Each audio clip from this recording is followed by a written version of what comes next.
Hi everyone, this is Dr. Amanda Nicholson with Swan Consulting, and I'm bringing you the first of a number of series that we're putting out via web to help parents navigate this unusual time of kids being home, with schools being out and possibly a limitation in other services.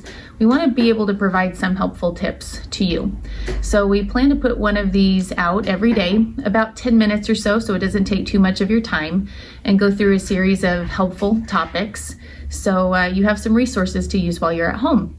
We also are launching a question and answer based interactive webinar that will be upcoming, and you will see that posted on our Facebook page.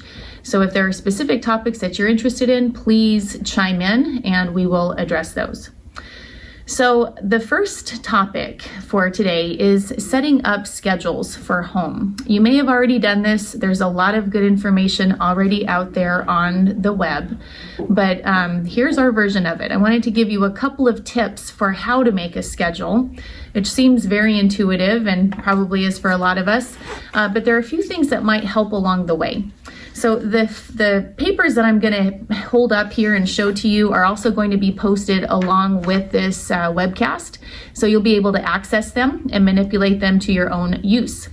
So the first one, and you won't be able to read all of the writing on this, but it's just an example of a daily schedule. I pulled this off of a template that was already online, so it looks attractive.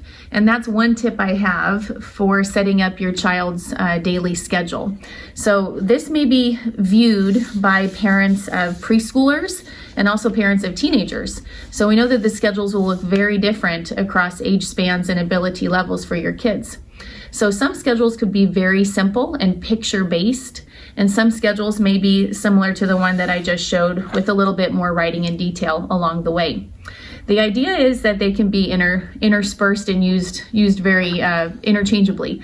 So when you pull this format up at home, you can cut and paste your own schedule throughout the day, giving it more detail or less detail according to how your family is operating at that particular day and what your child is needing.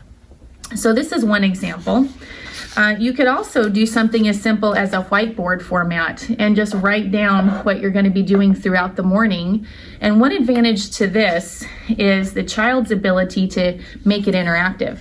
So you could say, we're going to have breakfast first, then do our morning chores, and then do a lesson. So if we had something like this, maybe you make pictures of something, make it a little bit more cute.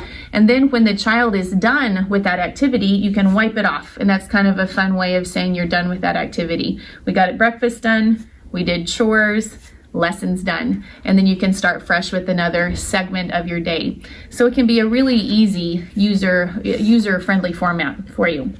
So I have 3 other tips in how to set up the schedule. Schedules can be extremely individualized, of course. So as many different kids as we have out there, we will have that many different kinds of schedules. So it's not one size fits all, but there are a few tips here that I will share with you. This will also be attached to the webinar, so you can access this sheet as well. This is 3 main tips to making sure that the schedule flows well. And the first one is balance. So a balance of the hard tasks and the easy tasks. So if we have some things that are challenging for a child during the day, if they're getting lessons from their school, for instance, and we've got 2 or 3 segments of those tasks that are quite challenging for them, then I would put those in a balance with the easy tasks. So make sure we've got easy interspersed with difficult tasks throughout your daily schedule. The next tip is to schedule the less preferred activities alongside the more preferred activities. So this is the PREMAC principle, or you may have heard of this as grandma's rule. So eating your peas before you get your ice cream.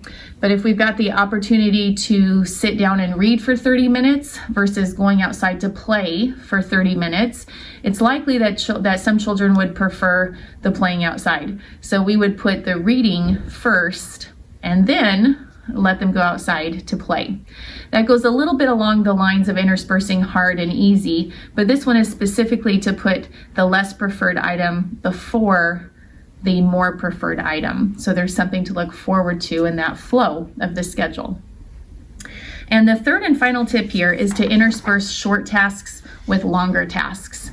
So that could also go along with hard and difficult, but it may not necessarily be the same thing. So if you have a couple of short little activities, that can be interspersed with the longer activities, just to give some flow and balance to your schedule. It also might give parents an opportunity to get something done alongside those longer activities as well. So this will be posted alongside the example of the daily planner, and that should help build a schedule that flows well for you. The good thing about this is if something doesn't work well for you the first day that you plan it, you can change it the next day. So make sure that it's a format that you can change easily enough and make improvements on as you go. So something like this, a paper printout, could be the same, and you could slip it inside a sheet protector and then use the sheet protector like a laminated form and use a dry erase marker on top of it. Or you may find that it's easy enough just to print out a sheet every day at home. So the final little bit on our tips for schedules is, and we'll come back to building some reinforcers frequently throughout these little web talks. But that is the most important thing as we get started working with kids at home, is to have a variety of things that we know kids want to work for. And we call them reinforcers. They're a number of things that motivate children to be drawn to finish activities. So many of us don't necessarily love every task in front of us throughout the day, but we know that there's some reason that we need to get to the other side of it. It's sometimes harder for kids to find those reasons to get to the other side of an activity, like doing homework while you're at home. So having some preferred items or activities or access to a couple of favorite drinks or games or access to iPods or something like that would be examples of reinforcers. And to have a variety of these would be one of the most important things you can have.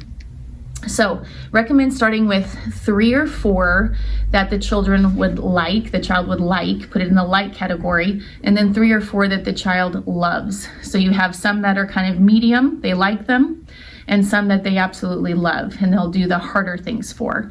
So you can use the liked items throughout the day just for getting through the day and following instructions and participating well. And then you can save the items that the kids love for those really difficult tasks when they've actually pushed and shown a really good effort. It'll just help you get through the day. And these little rewards scattered throughout the day will be make the whole day a lot more fun for all involved.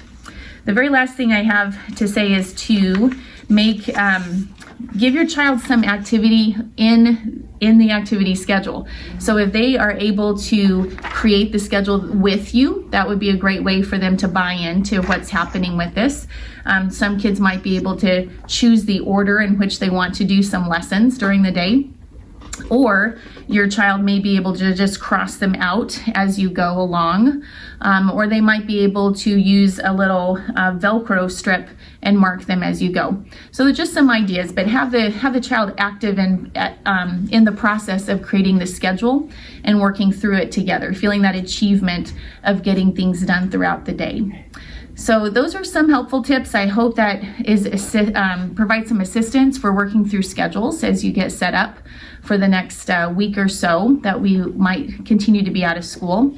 And we look forward to bringing you more video tips throughout the coming week. So thanks very much.